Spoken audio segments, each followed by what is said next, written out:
வணக்கம் ஃப்ரெண்ட்ஸ், நான் உங்களுமா.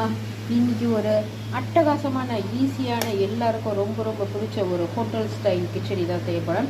அதுவும் பிளெயின் கிச்சடி. இன்றைக்கி நான் கேரட் வெஜிடபிள்ஸ்லாம் எதுவுமே சேர்க்கல, அதாவது கேரட்டு பீன்ஸு அதெல்லாம் எதுவுமே சேர்க்காம ஒரு பிளெயின் கிச்சடி செய்யப்படும். இது டேஸ்ட் எப்படி இருக்குன்னு நீங்கள் யோசிக்க வேணாம், சூப்பராக இருக்கும். சரிங்களா? அதுக்கு நான் கேரண்டி.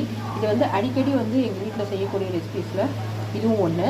இது வந்து தேவையான பொருள் வந்து ரவா, இது டபுள் ரோஸ்டட் ரவா, சூஜி. இதுக்கு வந்து நம்ம இந்த மசாலா இருக்கு இல்லையா, அதுக்கு வந்து வெங்காயம், அதுக்கப்புறம் பச்சை மிளகாய். இந்த பச்சை மிளகாய் தான் இந்த ரெசிபிக்கு நம்ம போகிற காரம். அதுக்கப்புறம் தக்காளி, இது வந்து கொரியாண்டர். சரிங்களா? இவ்வளோ தான்.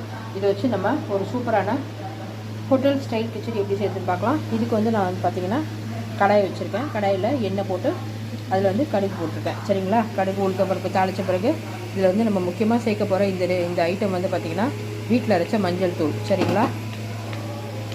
கடுகு இப்போ வெடிக்கட்டும். வெடித்த பிறகு என்ன பண்ணணும்னு சொல்கிறேன் பாருங்கள் ஃப்ரெண்ட்ஸ். இப்போ நம்ம எடுத்து வச்சுருக்க தக்காளியை தவிர மிச்ச எல்லாத்தையும் இதில் சேர்த்துடலாம். தக்காளியை வந்து நம்ம இப்போவே சேர்த்துட்டோம்னா டேஸ்ட் மாறிடும், கலரும் மாறிடும். அந்த கிச்சடி வந்து அந்த எல்லோ கலரில் வராது. அதனால் தக்காளி வந்து நம்ம அப்புறம் சேர்த்துக்கலாம். சரிங்களா? ஃபஸ்ட்டு இது வந்து நம்ம நல்லா கிளறி விட்டுடலாம்.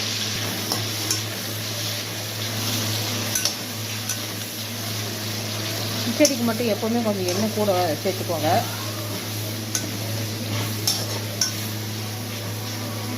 பாருங்கள் ஃப்ரெண்ட்ஸ், மஞ்சள் தூள் ஆட் பண்ணுறேன்.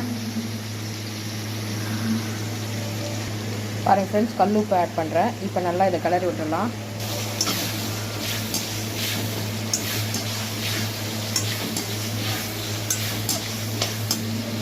பாருங்கள் ஃப்ரெண்ட்ஸ், வெங்காயம் நல்லா வதங்கிடுச்சு.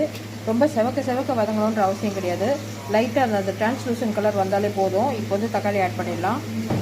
தக்காளி ரொம்ப நேரம் வதங்கக்கூடாது. தக்காளி போட்டு ஜஸ்ட் ஒரு 2 மினிட்ஸ் நல்லா சாட்டே பண்ணிவிட்டு நம்ம இந்த கிச்சடி தேவையான தண்ணி வந்து ஆட் பண்ணிடலாம்.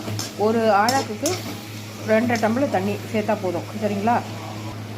பாருங்கள் ஃப்ரெண்ட்ஸ், இப்போது இந்த கிச்சடிக்கு தேவையான தண்ணி நான் ஊற்றிட்டேன். இப்போ இந்த தண்ணி நல்லா கொதித்து வந்த உடனே நம்ம ரவையை சேர்த்துக்கலாம். பாருங்கள் ஃப்ரெண்ட்ஸ், இப்போ தண்ணி நல்லா கொதிச்சிருச்சு.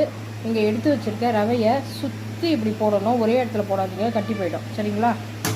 போட்டுட்டு நல்லா கையோடு கிளறிடணும். விட்டுடாதீங்க, விட்டுட்டால் ஒரே இடத்துல ரவை வந்து கட்டி போயிடும். நல்லா கையோடு கிளறிட்டு ஒரு 5 நிமிஷம் நல்லா க்ளோஸ் பண்ணி வச்சிடலாம்.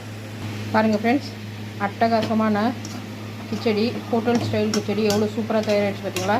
மொத்தமாகவே எனக்கு 15 நிமிஷம் தான் ஆச்சு. அதாவது காய்கறியெல்லாம் கட் பண்ணி முடிச்சதுக்கப்புறம் நம்ம இதை அடுப்பில் ஏற்றுனதுக்கப்புறம் மொத்தமாகவே 15 நிமிஷம் தான் ஆச்சு.